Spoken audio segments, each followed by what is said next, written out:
What occurs when one of Hollywood's most unpredictable actors takes a seat with one of daytime television's most aggressive hosts? Well, you're about to discover because Nicolas Cage's visit on The View turned into an absolute catastrophe that nobody saw happening.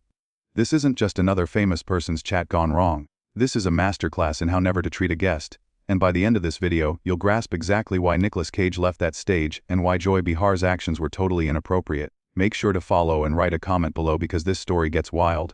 Now let's get into it. It was meant to be a typical promotional appearance. Nicolas Cage was making his rounds for his latest motion picture, and The View was just another stop on the press journey.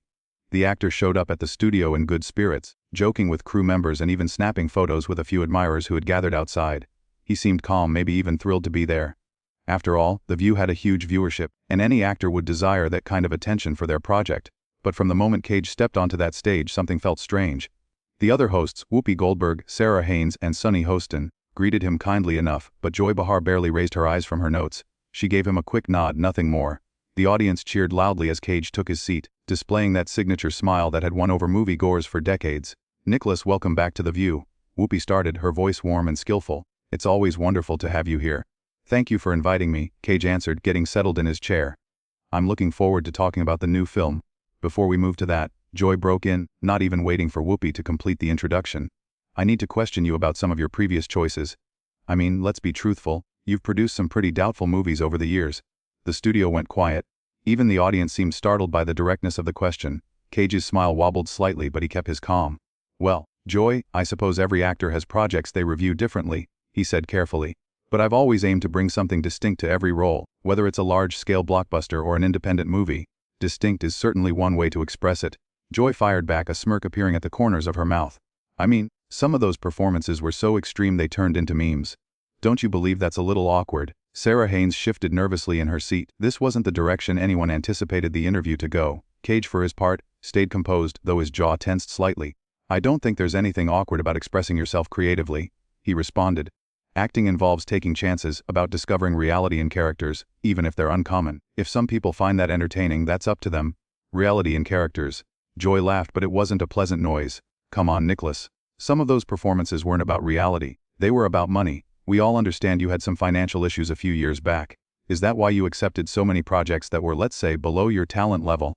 The other hosts exchanged looks. Whoopi cleared her throat, clearly attempting to direct the conversation in a new path. But Joy wasn't done. "I mean, you're an Academy Award winner," she went on, her voice heavy with false concern. "Doesn't it bother you that people are more likely to recall you from those direct-to-video films than from your serious work?" Cage's manner began to change. The careful smile was disappearing, replaced by something tougher, more protective. "Joy, I think you're making things too simple," he said, his voice gaining a slight sharpness. "Yes, I've taken on a variety of projects for various reasons. Some were passion projects, some were business ventures, and yes, some were financial needs, but I've never given a weak performance. I've always put everything into every role." "Everything you had," Joy pushed. "Truly? Because I've seen some of those movies and it seemed more like you were just cashing checks." Sunny Hostin intervened, clearly trying to ease the tension. "Nicolas, let's talk about your new film. What attracted you to this specific project?" But Joy wasn't ready to stop. "No, wait, I want to finish this thought. Nicolas, don't you feel you owe your fans better than some of the trash you've released?" The word trash hung in the air like a hit. Cage's eyes flashed, and for a moment, everyone could sense the famous Cage intensity that had made him a star. "Trash," he repeated, his voice low and threatening. "Joy, I think you're being incredibly disrespectful. Every project I've participated in employed dozens, sometimes hundreds of people. Every movie, no matter how it was received, was the result of dedicated, hard-working individuals attempting to share a story." "Oh, please," Joy waved her hand dismissively. "Don't give me that noble artist act. You took easy payment for easy work, and now you're trying to present it as some kind of creative statement." Whoopi tried to step in again. "Joy, maybe we should No, Whoopi. Let me finish," Joy cut her off. "Nicolas, I'm simply stating what everyone is thinking. Your career has been a roller coaster ride, and some of those low points were really, truly low. Don't you think it's time to admit that?" Cage leaned back in his chair, observing Joy with a look that was equal parts disbelief and increasing rage. The audience was completely quiet now, sensing that something was about to erupt. "You know what, Joy?" Cage said finally, his voice carefully controlled, but shaking with barely hidden fury. "I arrived here to talk about my work, to share something I'm passionate about with your viewers, but instead you've chosen to use this platform to make mean remarks and attack someone who's been working in this field for over 30 years. "I'm not attacking you," Joy argued, though her tone implied she was savoring every second of this. "I'm just posing honest inquiries that your fans deserve replies to." "Honest inquiries," Cage's voice rose a bit. You're not posing inquiries, Joy. You're making accusations. You're sitting there smugly judging choices you know nothing about, situations you've never experienced. The other hosts were visibly uneasy now. Sarah was playing with her notes. Sunny was looking down at the table, and Whoopi looked like she wished to hide under her seat. I know enough, Joy shot back. I know that when you're desperate for money, you'll accept any job that comes along, regardless of the quality. That was the breaking point. Cage's face underwent a change that everyone in that studio would never forget. The carefully kept composure shattered, and what came out was pure, raw Nicolas Cage. Desperate, he said, his voice now carrying that clear intensity that had made him famous. You want to discuss desperate, Joy? Let's talk about desperate. Desperate is a talk show host who thinks her job is to shame guests instead of having a dialogue. Desperate is someone who sits behind a desk and criticizes people who actually create things. Joy's eyes widened. She clearly hadn't anticipated this level of resistance. Excuse me, I'm doing my job. I'm posing the difficult questions that— Difficult questions, Cage interrupted, leaning forward in his chair. No, Joy. Difficult questions would be about skill, about method, about the obstacles of bringing characters to life. What you're doing is gossip-style journalism pretending to be legitimate interviewing skill. The audience was enthralled. Some were uncomfortable. Others were clearly enjoying the drama, but everyone was watching. This was television gold, even if it was going completely out of control. I don't have to sit here and accept this from someone whose career reached its peak 20 years ago. Joy snapped, her professional face finally dropping completely. 20 years ago, Cage's voice increased another level. Joy, I was nominated for an Academy Award 3 years ago. I've been working steadily, accepting difficult roles, pushing boundaries. What have you been doing? Sitting at this table, repeating the same boring jokes, asking the same shallow questions. Whoopi finally found her voice. Okay everyone, let's just pause here and— Whoopi, Cage said, his attention still firmly fixed on Joy. I want to understand something, Joy. What exactly do you think you're achieving here? Do you believe this is amusing? Do you think your viewers watch to see you attack guests? I think our viewers value honesty. Joy shot back. They value someone who won't just allow celebrities to come here and tell tall tales about their careers. Tall tales. Cage rose from his chair, and the whole studio seemed to hold its breath. Joy, everything I've told you today has been entirely truthful. I've acknowledged that I've made different choices for different reasons. I've never claimed otherwise. But you're not interested in truth, are you? You're interested in causing conflict and getting a response. Sit down, Nicolas, Joy said, her voice taking on a commanding tone. You're being entirely unprofessional. I'm being unprofessional? Cage's laugh was sharp and bitter. You attack me with personal insults. You dismiss my work as trash. You make assumptions about my reasons. And I'm the one being unprofessional? Sarah Haynes attempted to jump in. Maybe we could discuss the new movie? No, Sarah. We're far beyond that now, Cage said, though his tone with her was much kinder. Joy has made it clear that she's not interested in having a respectful discussion about my work. Joy leaned back in her chair, folding her arms. You know what your difficulty is, Nicolas. You can't handle criticism.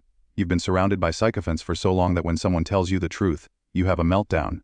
The truth. Cage's voice dropped to a dangerous whisper. Joy, you wouldn't recognize the truth if it approached and introduced itself.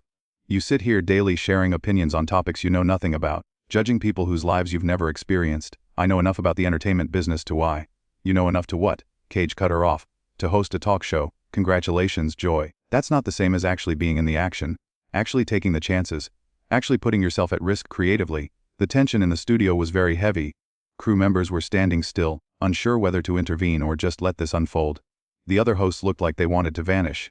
You want to learn something about taking chances, Joy, Cage continued, his voice gaining strength. Every time an actor steps in front of a camera, they're taking a chance. Every time we commit to a character, we're risking our reputation, our standing, our entire career. And sometimes those risks don't succeed the way we hoped.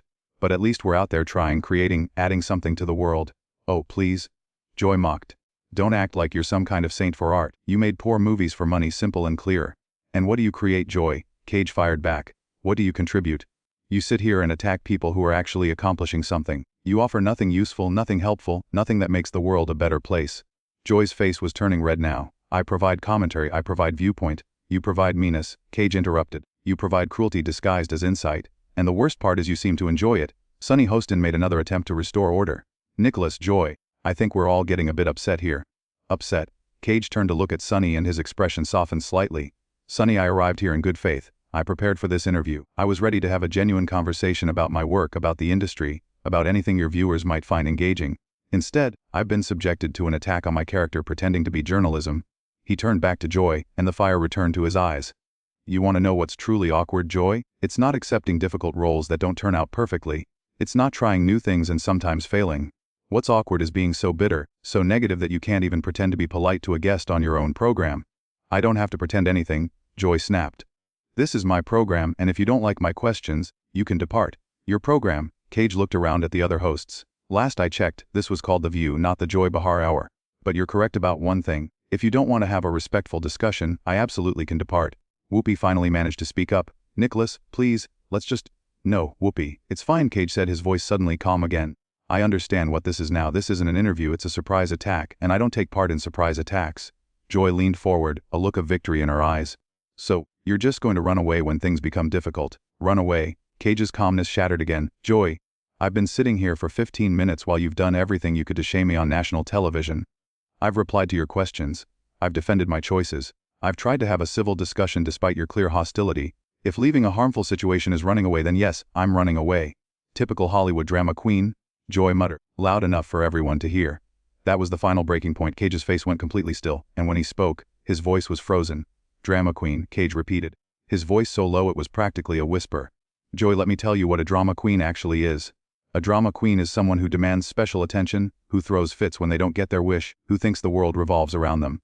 He stood up slowly, purposefully, his eyes never leaving Joy's face. A drama queen is someone who believes their opinion is so important that they can treat other people like trash and call it journalism. Joy opened her mouth to reply, but Cage raised his hand. No, Joy, you've had your turn. You've spent the last 20 minutes trying to attack me, trying to embarrass me, trying to make yourself look smart at my expense. Now it's my turn. The studio was totally silent. Even the camera operator seemed frozen in place, afraid to move and break the intensity of this unbelievable moment.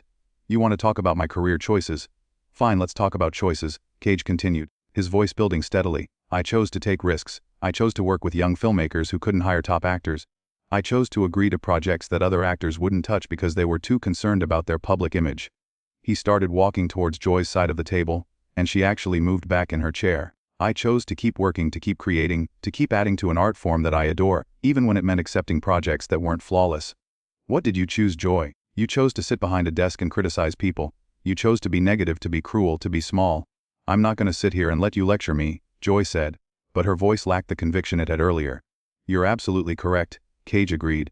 You're not going to sit there and let me lecture you because I'm finished speaking to you. But before I go, I want everyone in this studio, everyone watching at home, to understand something. He turned to face the camera directly, his intensity focused like a laser. When you invite someone onto your program, you have a duty. You have a duty to treat them with basic human respect. You have a duty to ask fair questions and listen to the replies. You have a duty to create a setting where real conversation can occur. Turning back to Joy, his voice grew louder. Joy Behar has failed in every one of those duties today. She came into this interview with a plan, with a desire to shame and attack, and she's carried out that plan regardless of how it reflects on this show, on this network, or on herself. Joy tried to break in. You can't come on my show and... Your show, Cage's voice exploded. This is supposed to be a program about different viewpoints, different ideas, different women sharing their thoughts, but you've made it into the Joy Behar character attack hour. Whoopi finally stood up. Nicolas, Joy, I think we need to... Whoopi, with all due respect, this needed to take place, Cage said, his tone gentle with her, but his eyes still burning. Someone needed to point out this behavior because if no one speaks up, it just worsens. He looked around at Sarah and Sunny.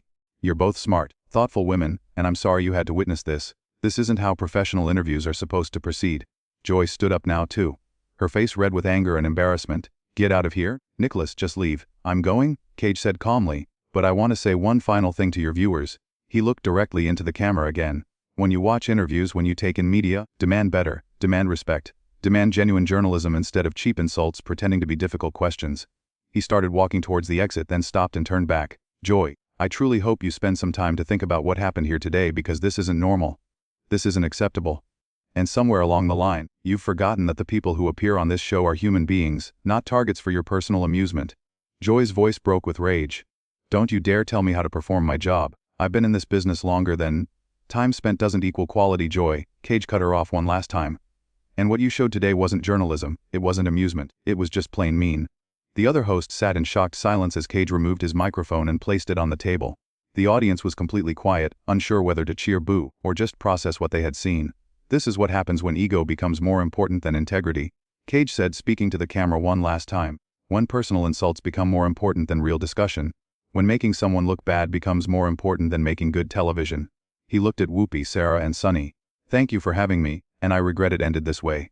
As he walked towards the exit, Joy called after him, fine, leave. Run away like the weak person you are. Cage stopped immediately. Slowly he turned around, and when he spoke, his voice carried a weight that seemed to push down on everyone in the studio. Joy, I've managed to stay in Hollywood for over 30 years. I've worked with the best directors, the most gifted actors, the most creative minds in the industry. I've been nominated for Academy Awards. I've earned critical praise. I've entertained millions of people globally. If standing up to a bully makes me a coward in your eyes, then I'll wear that title with pride." He paused at the studio door. "Good luck with the remainder of your show. I hope your next guest is better prepared for what passes as an interview around here." And with that, Nicolas Cage walked out of the View studio, leaving behind one of the most fiery television moments in recent memory. Joy Behar sat motionless in her chair, the reality of what had just occurred beginning to sink in. The other hosts looked stunned, and the audience sat in silent shock. It was clear that something major had changed in that studio.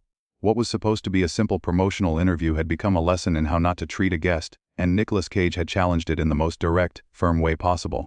The cameras continued recording for a few more seconds, capturing the result of the explosion before finally switching to a commercial. But the damage was done, and everyone knew it.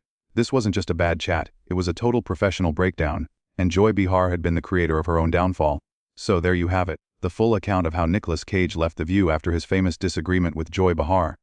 What were your thoughts on Cage's reaction?